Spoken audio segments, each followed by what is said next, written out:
අපි දන්නවා බුරුමය එන්නන මියන්මාරයේ මේ වෙනවිට විශාල විපතකට මුහුණ දීලා තියෙනවා. විශේෂයෙන් භූමිකම්පාව නිසා අපේ මියන්මාරයේ හාමුදුරුවෝ වහන්සේලා සහ අනිත් පිරිස විශාල හානියකට මුහුණ දීලා තිබෙනවා. අපි ඒ බුරුමයත් ලංකාවත් අතර තිබෙන්නේ සුවිශේෂී සම්බන්ධතාවයක් බුදුදහම සම්බන්ධයෙන්. ඒ විතරක් නෙවෙයි අපේ දළදා වහන්සේ පිළිබඳව බුරුම ජනතාව දක්වන්නේ අසීමිත ගෞරවයක්.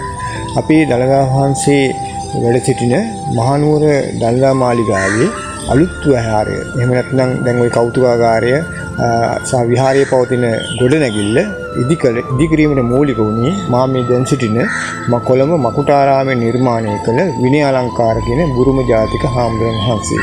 විනය අලංකාර හාමුදුරුවෝ රේරුකාණේ චන්දිමුල හාමුදුරුවන්ගේ ගුරු හාමුදුරුවෝ නම. උන්වහන්සේ විනය අලංකාර හාමුදුරුවන්ගේ හිතවත් දායකයෙක් තමයි තඩක් කියන දානපතියා බුරුමේ. ඒ දානපතියාගේ ආධාරයෙන් තමයි ඔය අපේ බුරුම පන්සල බුරුම මාලිගාවේ අලුත් විහාරය ඉදිකරනු ලැබුවේ.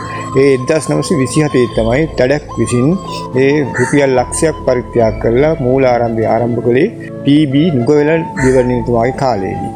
ඉන්පස්සේ ඔබ දන්නවා දළදා මාලිගාවට ගියාම අපි දළදා වහන්සේ වඳිනවා මල් තියෙන මල් ආසනයේ ළඟ ඒ දිග්ගේ හැදුවේ, ඒ කියන්නේ හේවිසි මණ්ඩපෙට උඩ තට්ටුව හැදුවේ බුරුමේ තේක්කලී වලින්. බුරුමෙන් තමයි තේක්කලී ගෙනාවේ නැව් පිටින් ඒ කාලේ 1901 දී. එතකොට ඊට අමතරව පිරිත් කොටුව දැන් දළදා දැක්ම පවත්වන පිරිත් කොටුව හැදුවෙත් බුරුමේ තේක්කලී වලින්. ඔය අලුත් විහාරය හදන්නත් බුරුමෙන් තේක්කලී ඒ කාලේ ගෙනත් දීලා තිබෙනවා. ඒ වගේම තමයි ඔබ දන්නවා 1860 ගණන් වල බුරුමෙන් දළදා මාලිගාවට පූජා කළ කරඬුවක්, විශේෂ රන් රෙදි මුතු මැණික් අල්ලපු විශේෂ කරඬුවක්. ඒ කරඬුව අපේ සත්කරඬුවට දළදා වහන්සේ වැඩ සිටින සත්කරඬුවෙන් එකක්. ඒ අප මහා කරඬුව ඇතුලේ තමයි ඒ කරඬුව තිබුණේ. දැනට ඒ කරඬුව මහා කරඬුව අසලම තැන්පත් කරලා තිබෙනවා. ඒකට කියන්නේ බුරුම කරඬුව කියලා. ඒ බුරුම කරඬුව 1860 දශකයේදී පමණ තමයි දළදා මාලිගාවට බුරුමෙන් ඇවිල්ලා පූජා කළේ. තව සුවිශේෂී කාරණයක් තිබෙනවා. දළදා වහන්සේ ගැන විශේෂ ගෞරවයෙන් පසුවෙන මේ බුරුම ජනතාව විශේෂ ඉල්ලීමක් කළා 1947 දී දෙවෙනි ලෝක යුද්ධයෙන් පස්සේ බුරුමේට දළදා වහන්සේ වඩම්මන්න කියලා. නමුත් දළදා වහන්සේ වැඩමීම නොකරන නිසා පෙරහැර කරඬුව දළදා මාලිගාවෙන් වැඩමුවා බුරුමේට 1947 දී.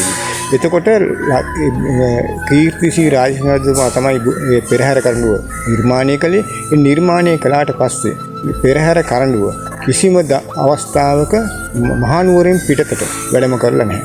නමුත් මහනුවරින් පිටතට රජ සමයෙන් පස්සේ වැඩම කරපු පළවෙනි සහ අවසන් අවස්ථාව 1947 බුරුමේට වැඩම කරපු අවස්ථාවයි. ඒ බුරුමේට වැඩම කරලා පෙරහැර කරඬුව පූජාහාර මාසයක් පවන පවත්වලා ඒ අය විශේෂ පූජාවන් පවත්වලා මාසයකින් තමයි නැව් මගින් ලංකා මහනුවරට නැවතත් මේ පෙරහැර කරඬුව වඩම්මලා තිබෙනවා. මේ පෙරහැර කරඬුව වඩම්මන අවස්ථාවේදීත් නැවේදීත් ඒ වගේම මහනුවර සිට කොළඹට දුම්රියෙන් වැඩමන අවස්ථාවේදීත් ඒ තේවාවන් අවස්ථාවවලදී තේවාවන් පවත්වලා තිබෙනවා. ඒ බුරුමෙට ගිහිල්ලත් ඒ තේවාවන් නානුවර මංගල්‍ය ඒ සියල්ල මාලිගාව විසිදුන ආකාරයෙන් පවත්වලා තිබෙනවා. ඒ නිසා බුරුමේ ඒ වගේම ඒ බුරුමේ කරඬුව බුරුමේ සිට නැවත වඩම්මන මිට ලංකාවට ඒ බුරුම ජනතාව එකතු වෙලා විශේෂ කරඬුවක් සූටි පොඩි පුංචි රන් කරඬුවක් පූජා කරලා තිබෙනවා. ඒ පෙරහැර කරඬුවට අපේ ඒ පෙරහැර කරඬුවේ තිබෙන ධාතුන් වහන්සේලා තැන්පත් කිරීමට ඒ පුංචි කරඬුවේ තැන්පත් කරලා නැවතත් පෙරහැර කරඬුවේ ඒ පොඩි කරඬුව තැන්පත් කරලා තිබෙනවා. ඉතින් මේ බුරුමයත් ලංකාවත් අතර තිබෙන්නේ සුවිශේෂී සම්බන්ධය වෙන මොකවත් නෙවෙයි දළදා වහන්සේ කියන එක අපි මතක තියාගන්න ඕනේ. දළදා වහන්සේට මේ බුරුම ජාතිකයන් දක්වන අසීමිත ගෞරවය, අසීමිත ලෙන්ගතුකම, ඒ සියලු සේවාවලින් අපිට පේනවා.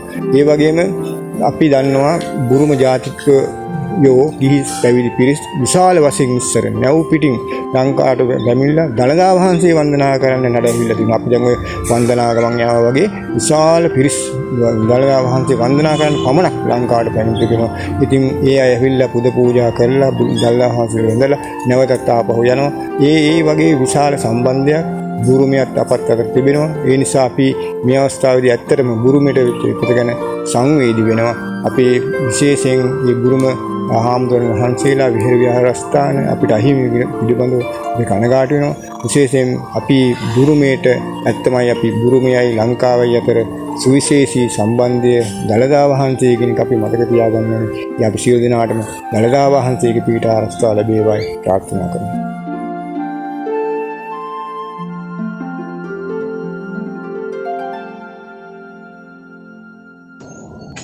ජය ශ්‍රී මම ධර්මශ්‍රී මෙවැනි රසබර තොරතුරු දැනගන්න මගේ YouTube නාලිකාව හා එක්වන්න.